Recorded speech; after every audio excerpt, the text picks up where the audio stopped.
Eu estou gravando uma série de vídeos com o tema Por que o Ciro Gomes não emplaca? Ou seja, por que o Ciro Gomes não decola nas pesquisas e não vence a eleição para presidente?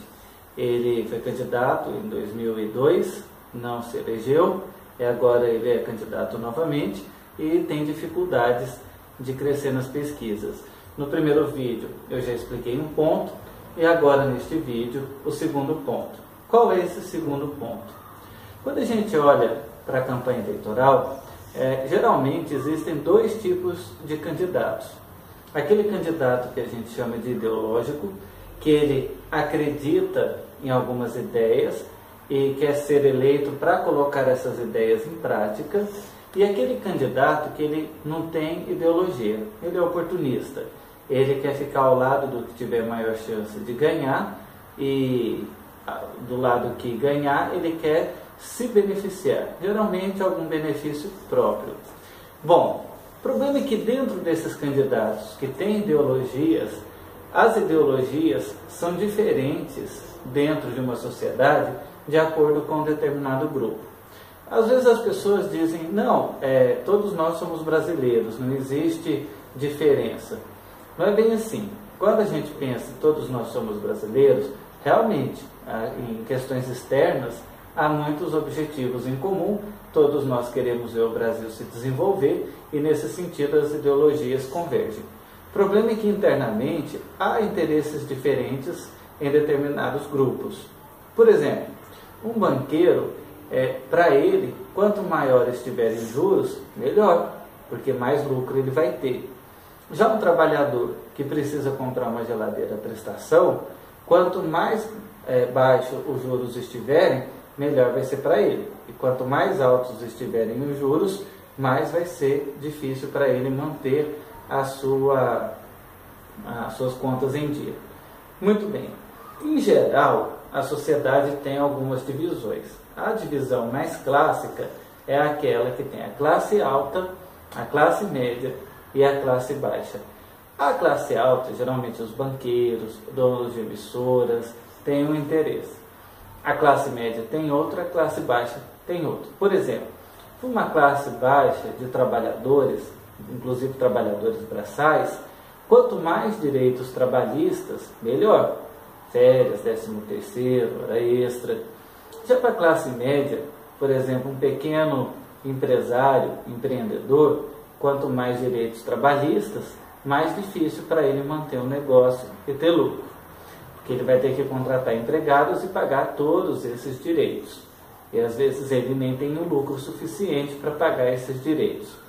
Por isso que um político excepcional é aquele que consegue unir esses grupos diferentes em torno de um mesmo ideal. O que acontece então com as informações? Esses grupos não se informam da mesma forma. Para você formar uma opinião é muito complexo, porque você precisa pesquisar fontes diferentes.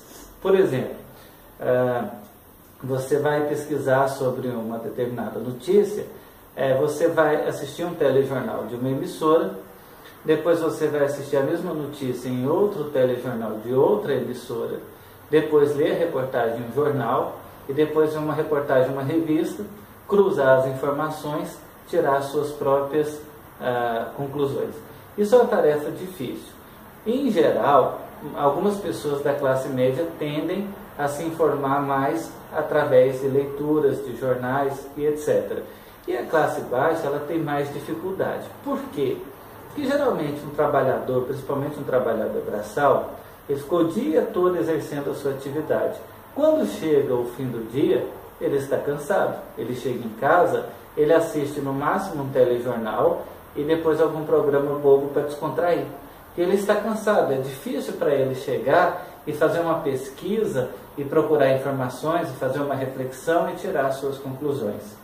Bom, diante desse cenário, o que acontece numa campanha eleitoral? Os candidatos vão em diversos programas e concedem várias entrevistas. O próprio Ciro Gomes aqui no YouTube está cheio de entrevistas. Só que essas entrevistas, elas costumam ser muito chatas. Elas vão trabalhando com números, com dados, com assuntos que a maioria da população desinteressa. Então, geralmente, a classe média ainda se esforça um pouco, isso em geral, tem exceções. E a classe baixa, a maioria das pessoas acha esse assunto chato. Política é chato, não assiste, não se informa. E aí, a classe alta, os grandes empresários, estão de olho nesses candidatos, assistem esses programas, e aí é que está o problema. O Ciro Gomes fala a verdade. Ele fala para que ele veio, quais são as suas intenções. E ao falar isso, muitas vezes ele se posiciona de forma que seria do interesse dessa classe trabalhadora. Por exemplo, quando ele diz em revogar a reforma trabalhista feita pelo presidente Temer. Só que essa classe trabalhadora, que seria a parte interessada, não se informa corretamente, ou seja, ela não está sabendo disso.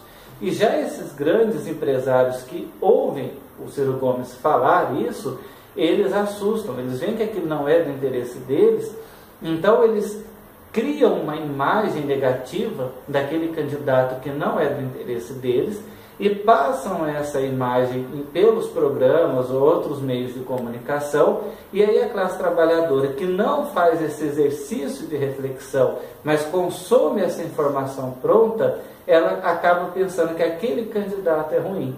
Eis um dos motivos pelos quais é difícil um candidato como Ciro Gomes emplacar em uma campanha eleitoral.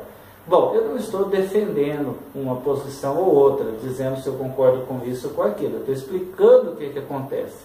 E nessa questão de explicar o que acontece, historicamente no Brasil, os candidatos ideológicos que dizem claramente para que eles vieram, eles não ganham. Por quê? Pensa comigo, o que o Ciro Gomes poderia fazer para decolar nas pesquisas, por exemplo?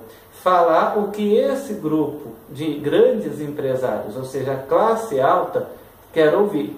Mas uma vez eleito e não cumprindo isso, ele vai ser acusado de quê? De mentiroso. Que geralmente é a grande acusação dos políticos, de prometerem algo e não cumprirem ou fazerem diferente do que prometeram. Ou o contrário, né? O candidato fala que vai fazer algo para a classe baixa e depois de eleito ele não faz, ele acaba trabalhando para a classe alta. Então, como eu disse, não é que eu concorde com isso, mas estou explicando que esse seria o caminho. Ora, se o Ciro Gomes fizer isso, ele vai se tornar só mais um candidato. É o que tem acontecido. A gente pega o presidente Lula, em 89, 94, 98, ele era esse candidato ideológico e não era eleito. Em 2002 ele mudou a postura, ele se associou com esses grandes empresários, com todo esse sistema, e aí ele foi eleito. Só que ao ser eleito, ele fez várias ações no governo dele que vários grupos que o apoiavam viram como traição. E não é só o caso dele, né? A própria Marina Silva também, por ela ser ideológica, também é motivo de piada. Muita gente acaba dando risada dela sem entender necessariamente o porquê que estão rindo. Mas porque aquilo foi feito, aquela imagem foi construída para isso, para a pessoa ver o candidato como caricato sem entender necessariamente o porquê. Bom, então, esse é o segundo ponto. Ciro Gomes, ele fala a verdade, a população que deveria estar interessada nas verdades que ele fala não acompanha, quem acompanha não gosta e por isso faz uma imagem negativa dele para a maior parte da população que consome informações prontas pelos grandes meios de comunicação. Se você gostou do vídeo, curte, também te convido a se inscrever no canal, porque o canal fala de política, de história, de diversos assuntos, e assim você vai receber os vídeos quando eles forem publicados. Também peço que você compartilhe, ajude a divulgar o conteúdo e agradeço a sua audiência. Se você não concorda ou tem alguma outra ideia, deixe nos comentários, que vai ajudar a fomentar o nosso debate. Obrigado pela sua audiência.